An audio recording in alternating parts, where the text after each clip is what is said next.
Well, hello, everybody. All right. Nice to see you. Let me, I have a question in the comments that I thought I could start with. So let me open up comments over here.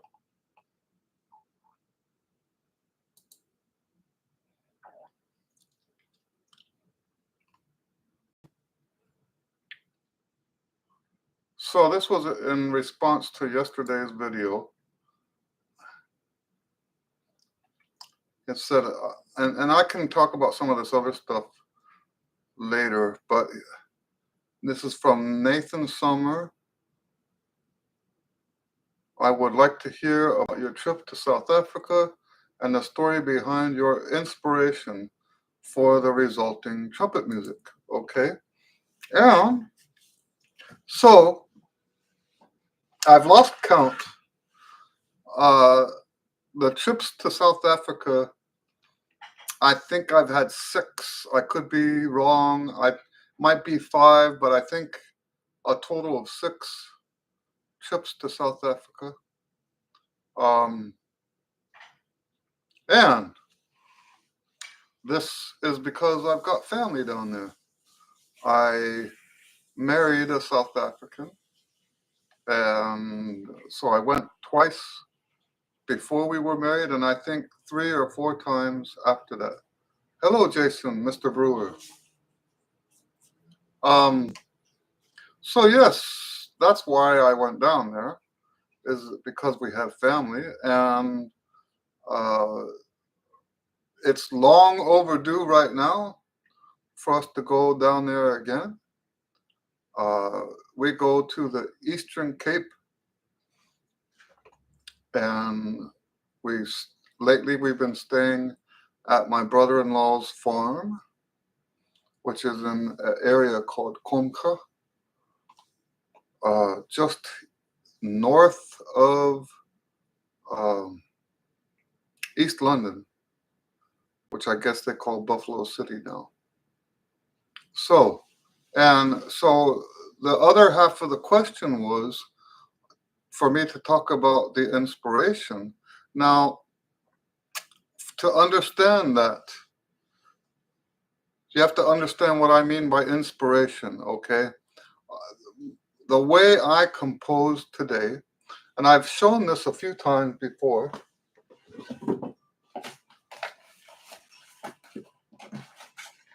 I'm going to pull up a pile. This is not all of it. The way that I compose is that I am always ready for the thoughts that pop into my head. I believe those thoughts are gifts from God.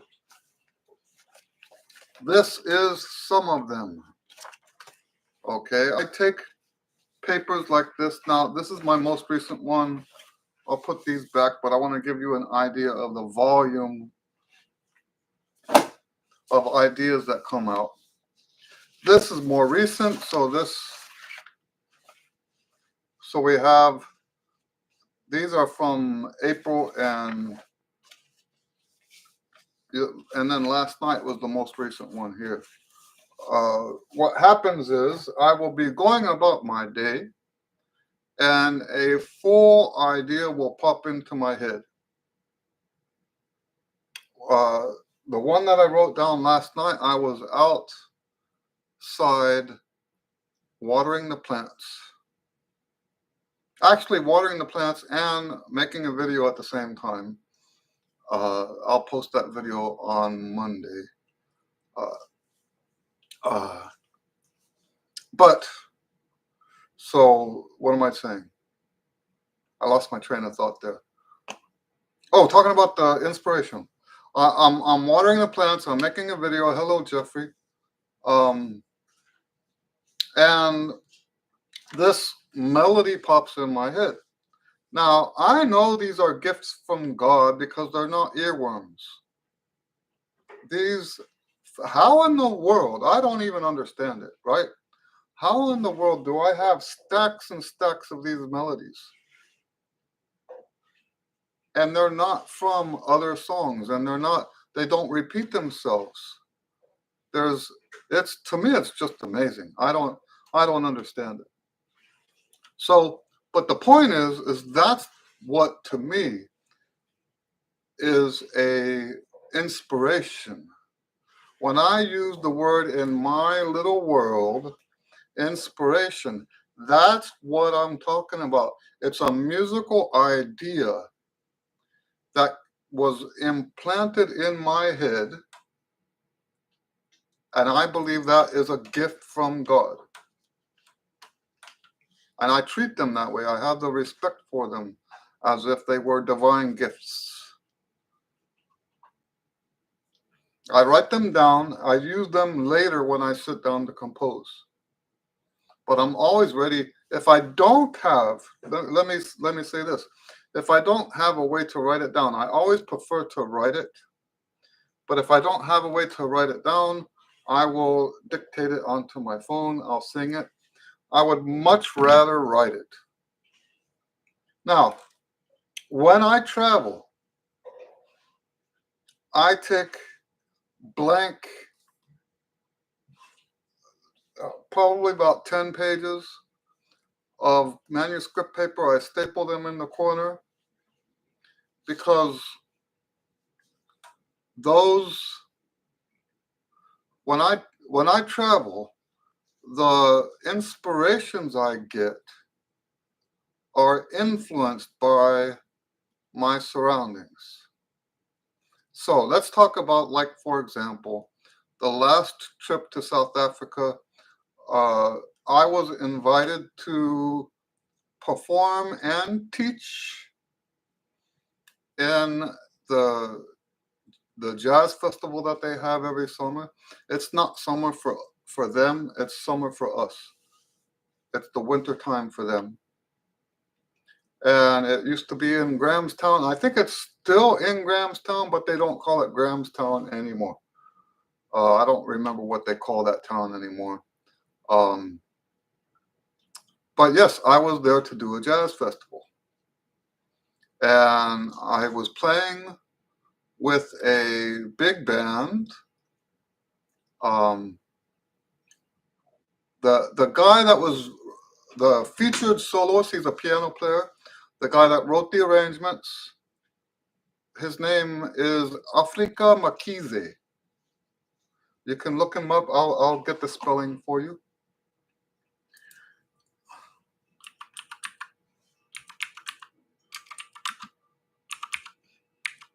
I think this is correct.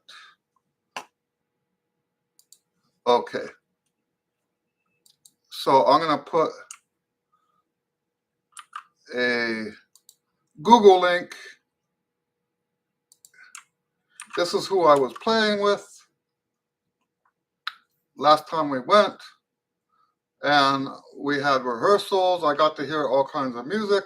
So it only makes sense that the inspirations I had were influenced by my musical surroundings at the time. Not just the music we were playing, but also the music, because I went to all kinds of concerts. I went to rehearsals to see people rehearsing their bands and stuff like that. And yes, I had the opportunity to really submerge myself. I also bought a bunch of CDs. So I had the opportunity to submerge my mind in the South African jazz, which is very different from American jazz. In a good way, by the way.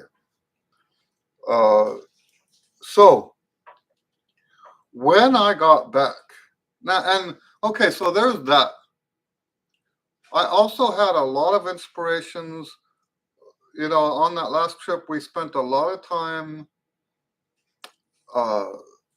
tromping around in the bush at the farm. A lot of time doing that. I even went hunting. I caught uh, a bush buck, and that was fun. What else? Oh, and we also went on a separate trip to Hogsback. Hogsback is where J.R.R. Tolkien used to live when he lived in South Africa. And Hogsback was supposedly an inspiration for all the Lord of the Rings stuff. So, all of those places that we were, all the things that we did, there were inspirations that I was writing down the whole time. I had inspirations even in the airplane on the way home. And so when we got back, I wanted all of that music to go back into the compositions I was writing at the time. So Hopewell Suite is one of them. There's actually quite a few of these. The Hogsback is Hogsback. Let's see here. I think I call it Hogsback Haven.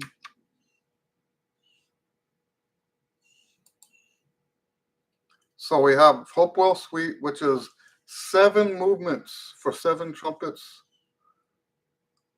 Hogsback Haven. And there were, I think, a few, those were 2 major ones. And then there were a few pieces that I wrote that weren't as major and weren't as explicitly South African. You know, I shouldn't even say that the others are South African. It's not that I wrote in a South African style. There were influence of that style.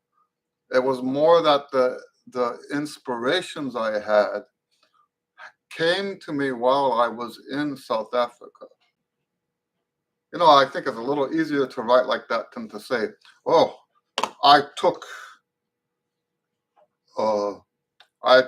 aspects of South African culture and blended it. No, I didn't do that. I took, whenever I write what I hear. What I mentioned this in the video that I'll be posting on Monday. I mentioned this. One of the first things that when I have a composition student, one of the very first things I try to teach them is to not just write stuff. I call it stuff. Don't just write stuff. When you just write stuff, that's when it starts sounding like stuff, right? And you have these. So, and if we're talking about South African stuff, right? That's still stuff. So you go to South Africa, you hear South African music, you come back to America, and you try to write with influences of South African music. That's stuff. That's still just stuff. And it's not interesting. It's academically interesting. Musically, it's dead. You write what your ear hears. You have to stay true to that.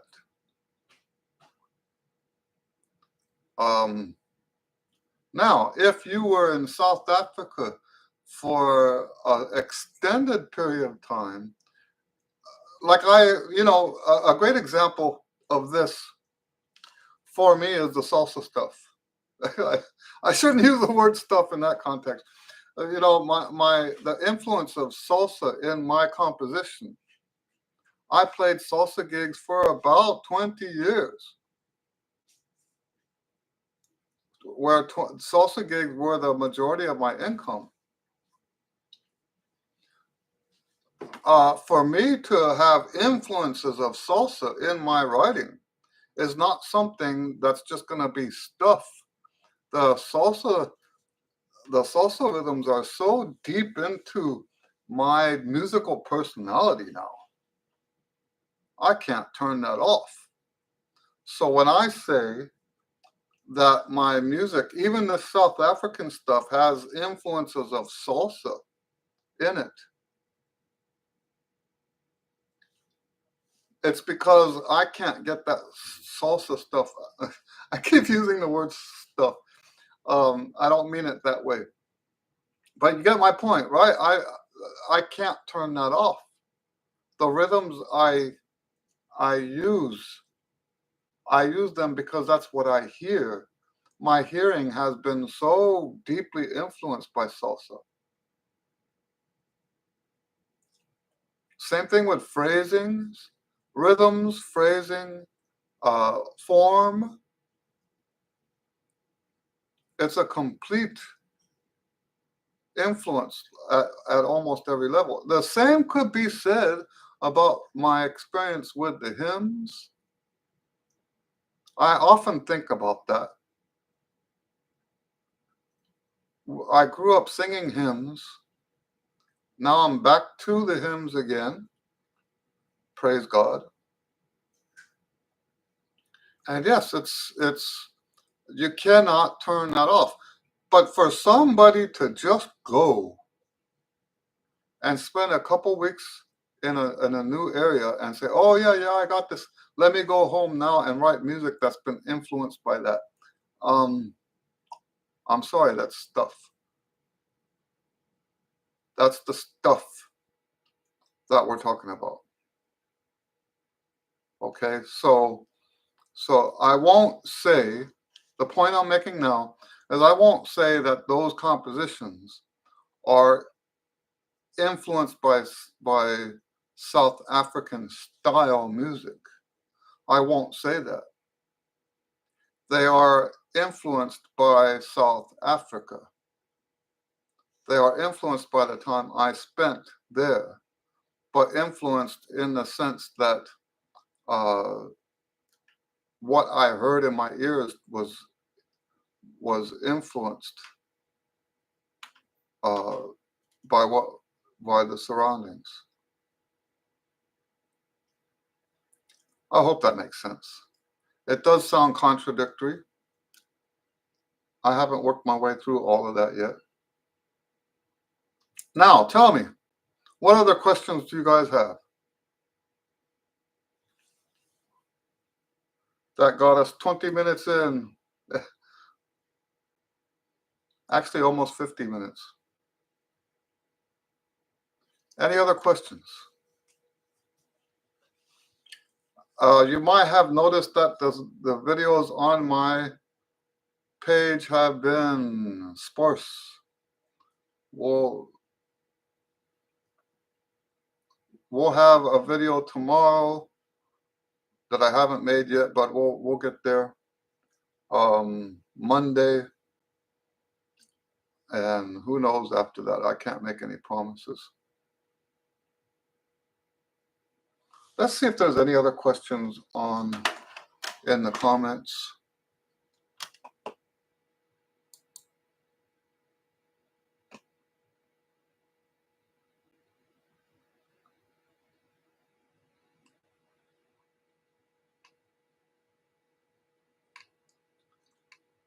Someone asked if my trumpet was a pudgy. Yes, it's a pudgy.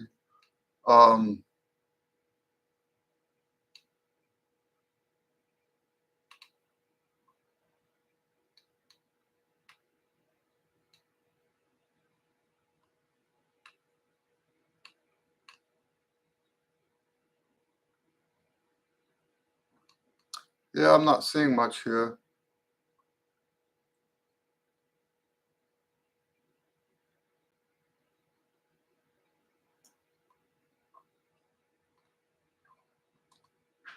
Ha! I didn't realize people were answering my comments for me.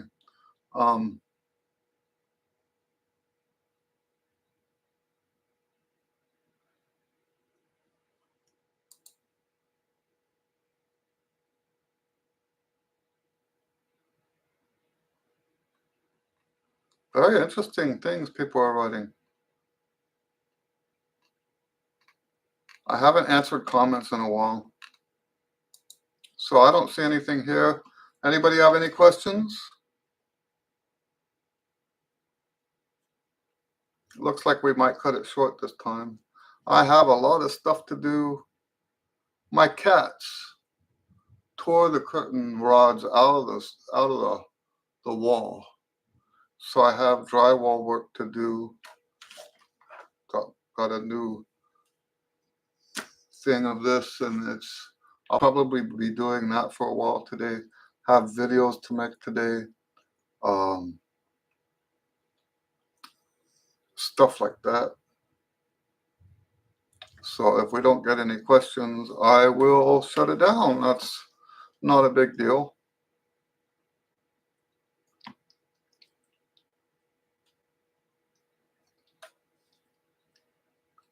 Any other questions?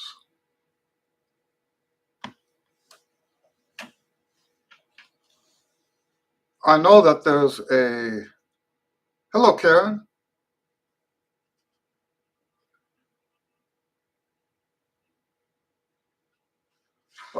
Karen says, "Oh no, thinking about getting a friend for Jet Puppy. Maybe not a cat."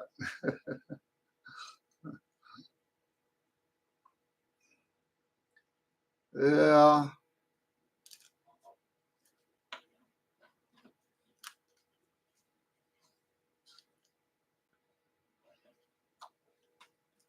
Right now we've got 5 cats that stay in the house.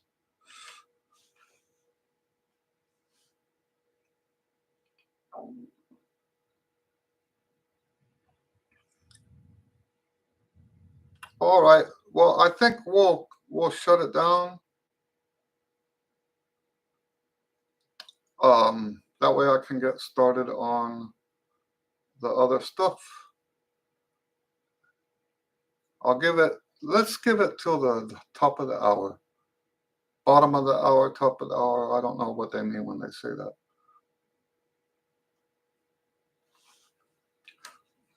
I do know. Karen says, if I was thinking about getting another trumpet, how would you suggest evaluating them? That's kind of hard today. Um, it helps to play instruments that you can get your hands on. That's what I would like to say. Get your hands. If there's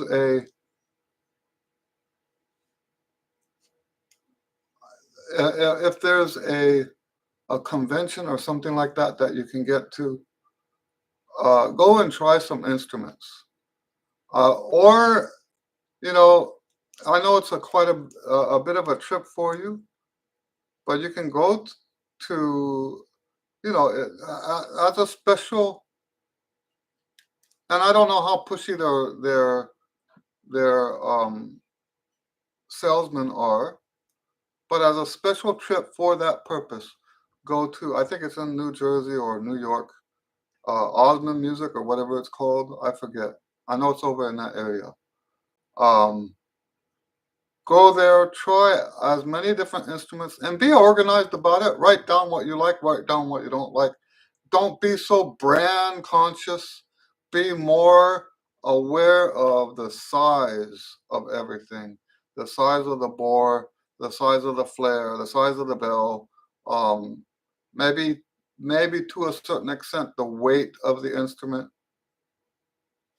But that's really what you have to do is find some place to try them out, but not with the intent of buying now.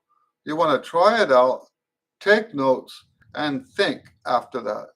Spend some time thinking, and that's what I was saying about the salespeople. A lot of times, the salespeople don't want you to think. That's a very common sales technique. Is that they don't want you to think so that you make some sort of stupid decision. So yeah, that's what I would say is find some way to try as many trumpets as you can.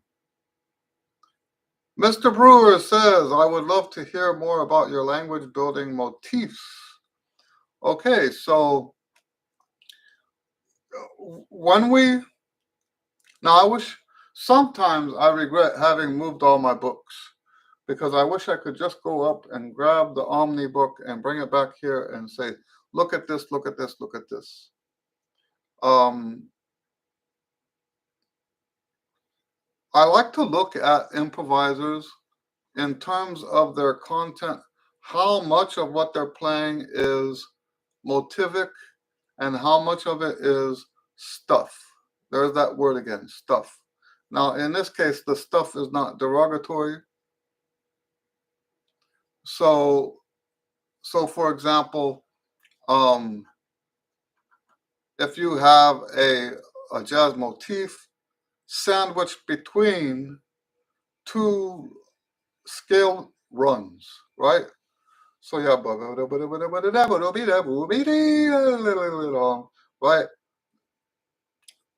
I would consider that to be 40% motivic,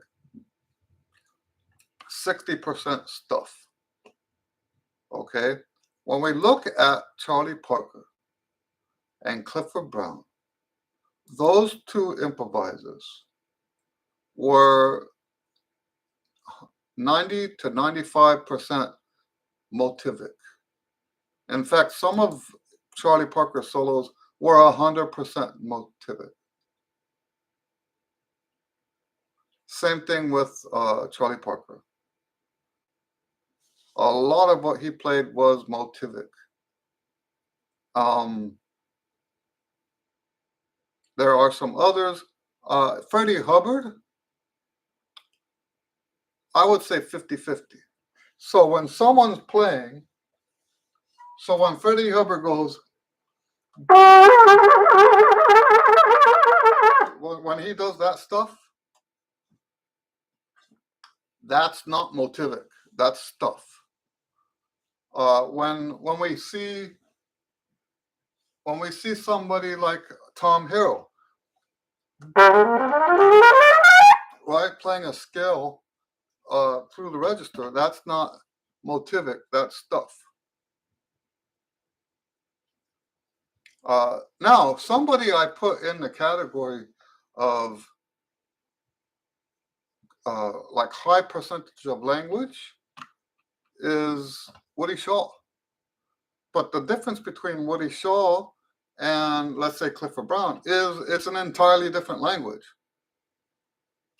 But I do believe he was playing motivically to get the results and not playing,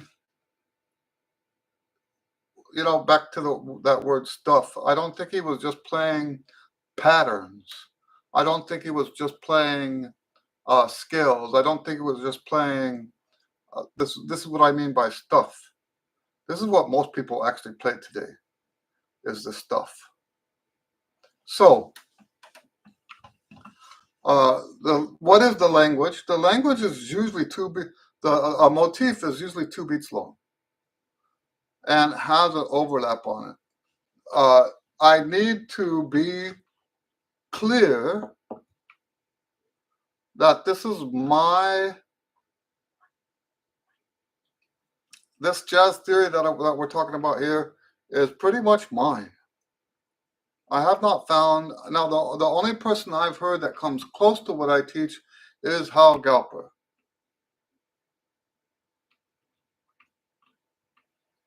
I used to say I come close to him. I think he comes close to me. I have to say it that way because I have a full system of how to learn that. And I don't think necessarily that that's how he approaches this. So, but yes, here, let's talk about a 2-5-1 lick, or even better, a turnaround. I'm going to play a turnaround in C in a way that it's stuff. And then I'll do a turnaround and do it in language with the motifs. You tell me which one is different. Here's the motif. Here's the turnaround with stuff.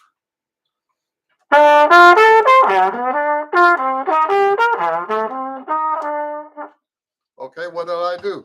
I did the 3 chord, the 6 chord, the 2 chord, the 5 chord, and one, and then I hit a 3 on the 1 chord.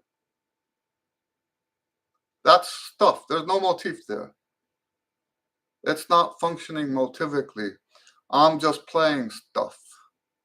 And in that case, the origin of that stuff in my head is, oh, let me play the chords. And maybe you might, as a more conscientious improviser, not do that in public.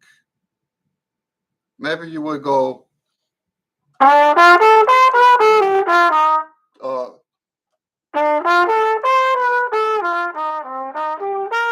something like that.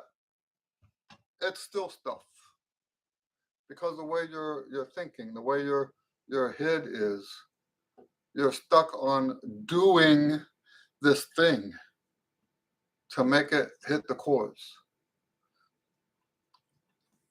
If I play a turnaround using language, I use language that emphasizes each one of those chords.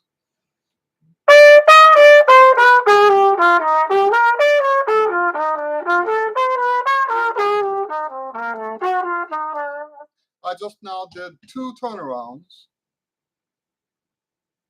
and to emphasize each chord, I used a different motif. The motif gives you a musical phrase.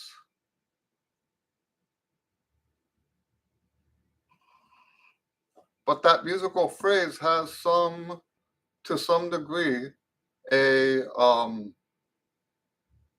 harmony attached to it. Now, I'm not one of those that believes that every time a turnaround comes around, you have to emphasize it. I don't believe that. The greats didn't do that. There's no reason for us to do that. Okay? But if I do emphasize the turnaround, I will do it with the language. I feel the same way about the blues. So if I'm playing the blues, I don't play a blues scale. Blues scale is just stuff. Okay? So if I'm playing in the blues,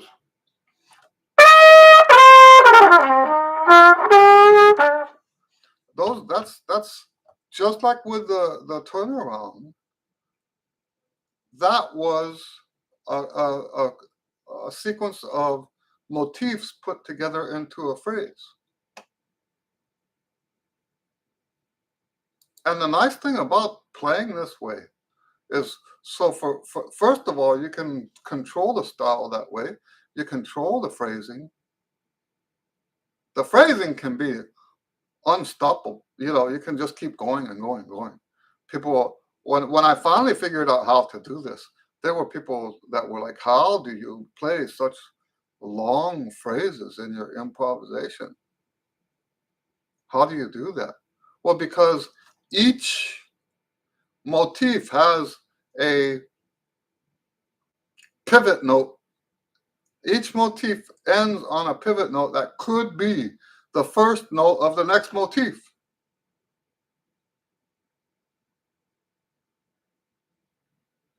Now, let's talk about what makes a motif. So there are simple motifs. I think just playing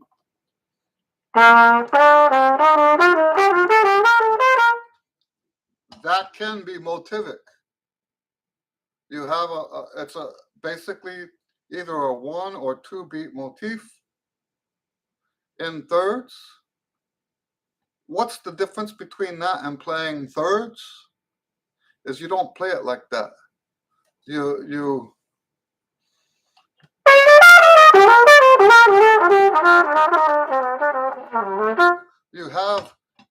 have those thirds as a motif in a sandwich between all those other motifs. That's when it's not a third anymore. That's when it's not a pattern. Is when it doesn't continue.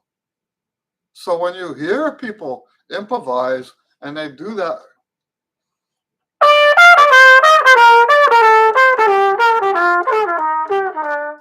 that's the whole idea, and then they go to something else, that's not really motivic. But if you were to play,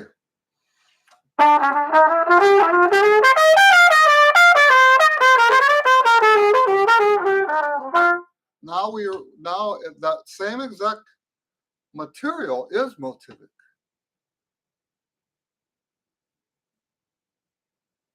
Okay? But I think really where my approach to this departs from the traditional jazz education approach is, first of all, I don't think that the traditional jazz people, even the motivic stuff is not even on their radar. They're not even aware that this exists. That's the first problem. And the second problem is they are so burdened by the rules, ridiculous rules. If you read, uh, what's the famous composer? Stravinsky. If you read Stravinsky's book called The Poetics of Music, and he talks about rules in composition, I'm paraphrasing, but he's like, rules? What rules? And he goes on about this metaphor, right? He says a composer goes seeking his satisfaction the same way that an animal grubs for food. There's no rules there. There's no rules in that.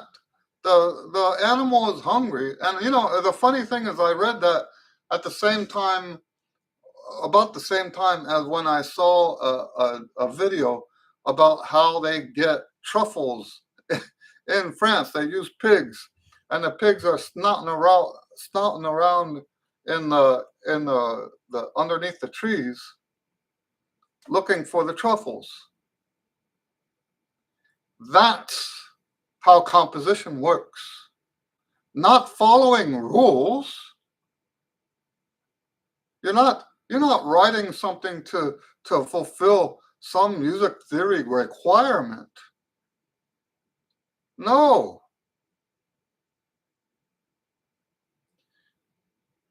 When you compose correctly, you are seeking out what pleases you. I kind of compare it to Genesis, right? The creation of the world. God does something and he says, hey, that was pretty good. Right? That's what we're looking for, is that kind of satisfaction, that kind of Genesis satisfaction. And the same concept applies to jazz improvisation as it does to composition. We're not trying to fulfill any rules, but there's so many educated jazz musicians out there that's what they're trying to do. They're trying to play the notes that follow the rules. And that's the big difference between the way I teach jazz and the way other people teach jazz. There's no rules.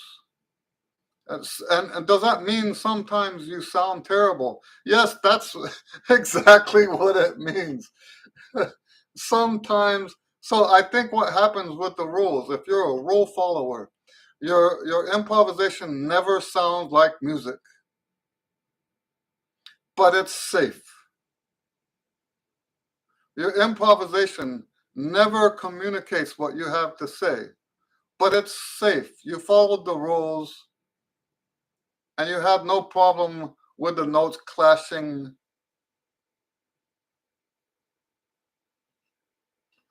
Does that make sense? It's sort of very similar to the way I teach getting a good sound. My students get a bad sound if they do it right. They get a bad sound first, and then as they develop, they get a good sound, because and it's a sound that they own and that they can control. I don't do this approach that I've seen other people do. Do this, this, and this, and you'll get a good sound. I don't teach like that. I won't teach like that. Even though they might get a better sound earlier. And it's the same thing for me with the improv. Yes, my students might sound worse at the earlier stages if they do what I teach them. And when I say might sound worse, I'm talking about to the ears of somebody that teaches the rules.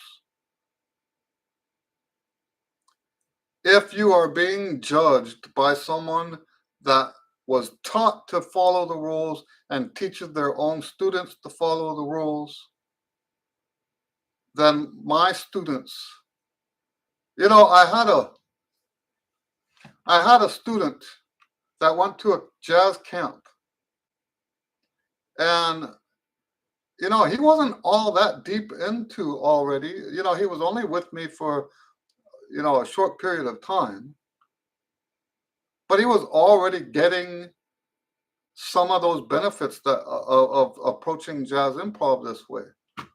And he told me that the students there at the camp, they recognized that he was not as good as they were in terms of skill and technique, but they didn't understand why he sounded better than them. Let that sink in. They didn't understand why he, who had less technique than them, less skill than them, why did he sound better in his improv than they did? It's because of the way I teach. What they mean by better is someone that follows the rules. So that's the biggest difference. Now, I do make sure that my students know what those rules are, because you can't not be mixing with other people in our community. We can't just be separated. So we need to understand their language. So I try to teach as much of that when I say language in this context, their lingo that they use to talk about the music. Most of them don't even know what language is according to my definition. So as far as the language goes, the language is generally, the motif is generally I say generally because Charlie Parker had some that were 3 beats long, sometimes even 4 beats long that he used.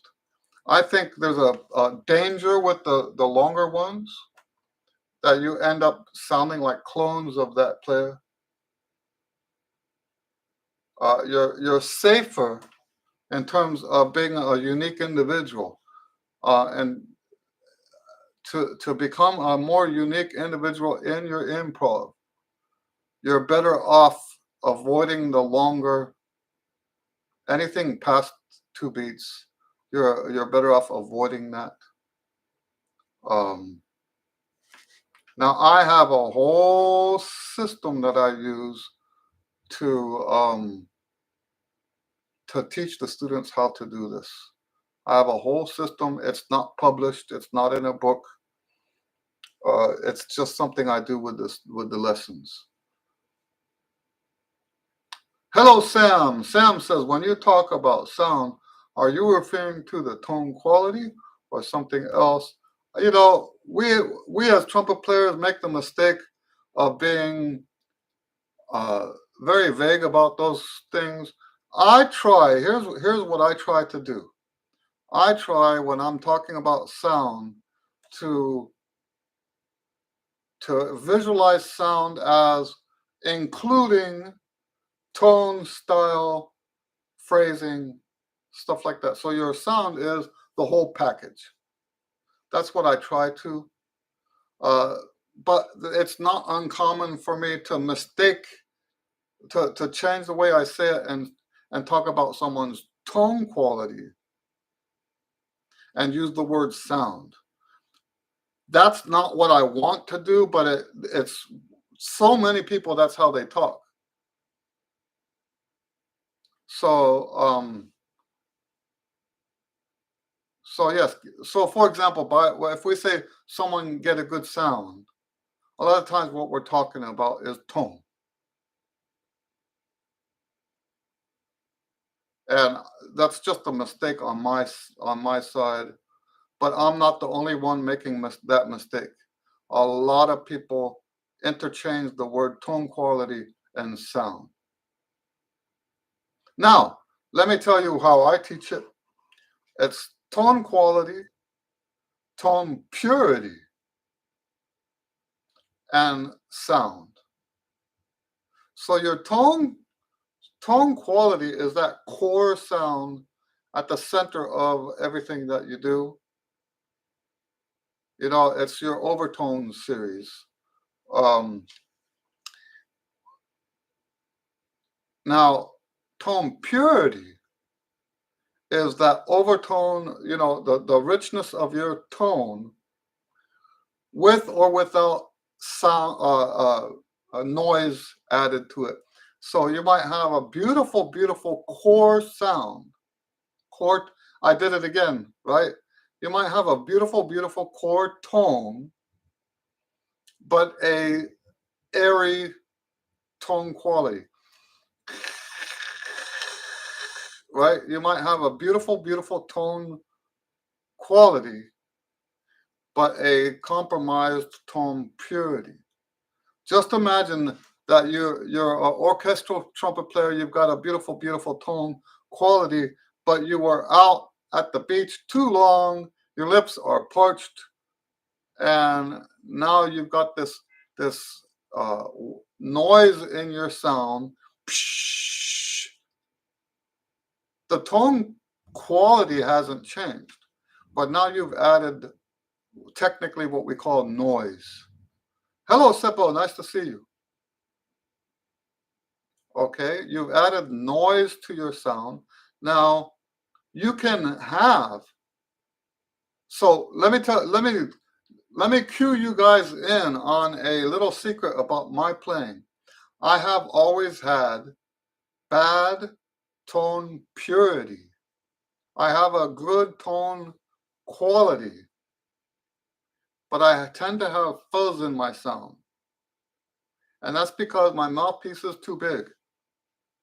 Now, sometimes it's not as bad as other times, but that is the reason. I have to play on a mouthpiece that has too much surface area. And with more surface area, you introduce the problem of having uh, noise added to your sound, your tone. Now, if you have a good tone quality and a good sound, now let me remind you what we're talking about with sound is that we're talking about your tone plus the phrasing, the vibrato plus the style. All of this stuff together is comprised to make your sound. And if we're talking about the jazz improvisation stuff, no choice is even part of your sound. That's something to meditate on a little bit there. Even note choice, even the actual notes you choose to play in your improv affect how you sound. Okay? So that's a clarification. If you have a great tone and a great sound, but a fuzzy tone purity, that's usually okay. Even in the orchestral world, it's usually okay.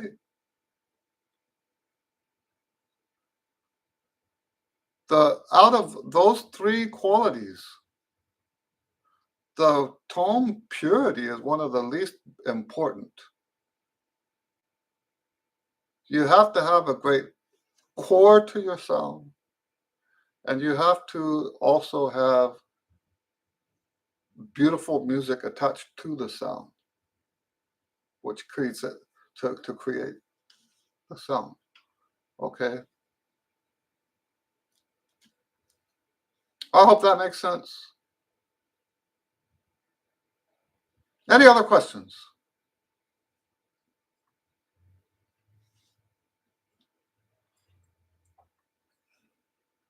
Looks like we went on after 2 o'clock after all. Woohoo!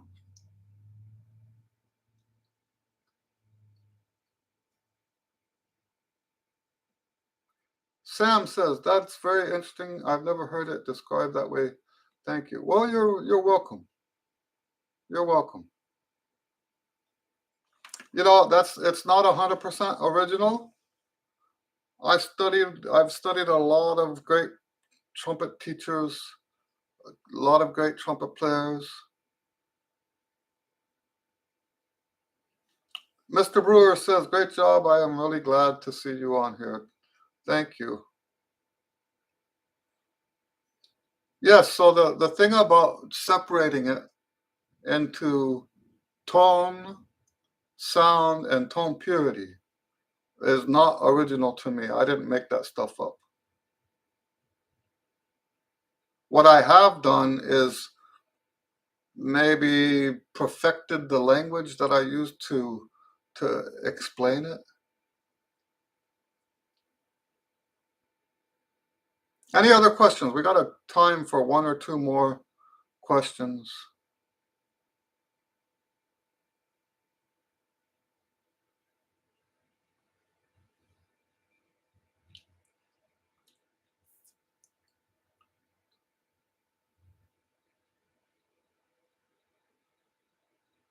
Seppo says, I have had deep conversations with players better than me, considering trumpet ideal tone and my noise. Truly, the conversations went a very personal level. I can imagine that. Mr. Brewer says he'll be in touch. I I was either halfway through an email with you or I've already sent it. Let me double check on that.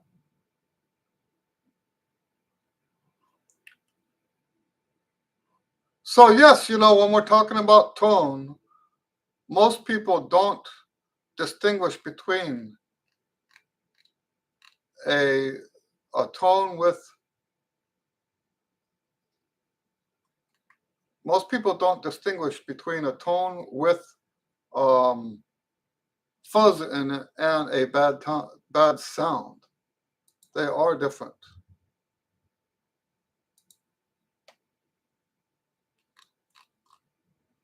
I think it's important to break those up so that you're not so that you're talking about. You know, I talked about this on the video that I'll be posting on Monday. You know, and maybe I should just save it for that. James says, I like the way your tone sounds when you multi-track. The harmonies have a lot of texture. So let me tell you about that. I know that I've got fuzz in my sound, so my mic equipment is set up so that I don't, that you can record in a way that fuzz is not there. And that's one of the reasons why it matters so little. Does that make sense? Because there are, even in performance, there are ways to make that go away without actually having to remove it from your chops. I don't think I've ever had in my whole career. I don't think I've ever had someone come up to me and say, you've got such a fuzzy sound. I know I've got a fuzzy sound. I have to deal with it every day. But nobody knows that I've got a fuzzy sound because I know how to deliver. Now, might be that the classical guys just are polite enough not to say anything.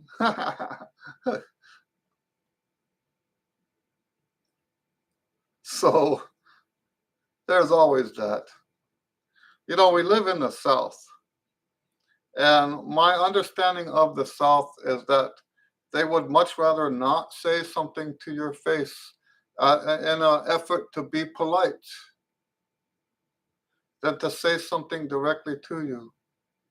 So I'm not really a Southerner. I grew up in Pennsylvania. I think you could call us Yankees.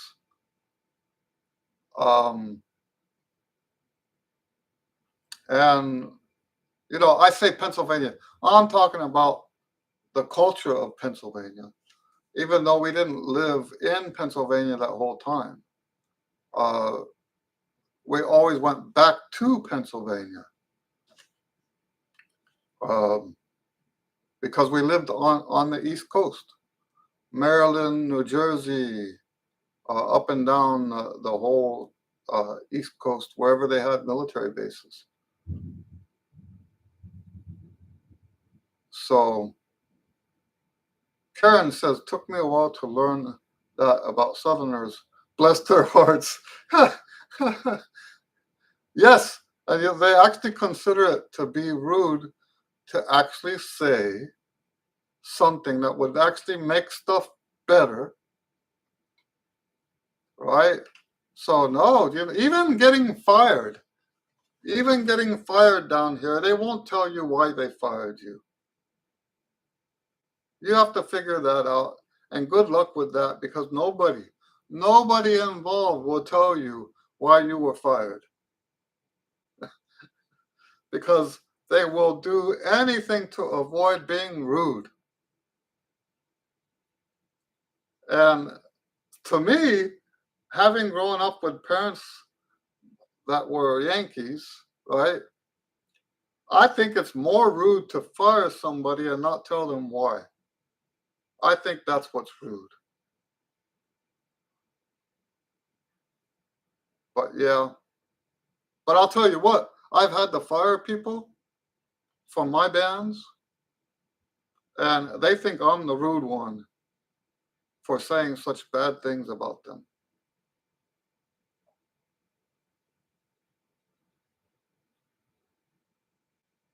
So if it was me, I would rather know.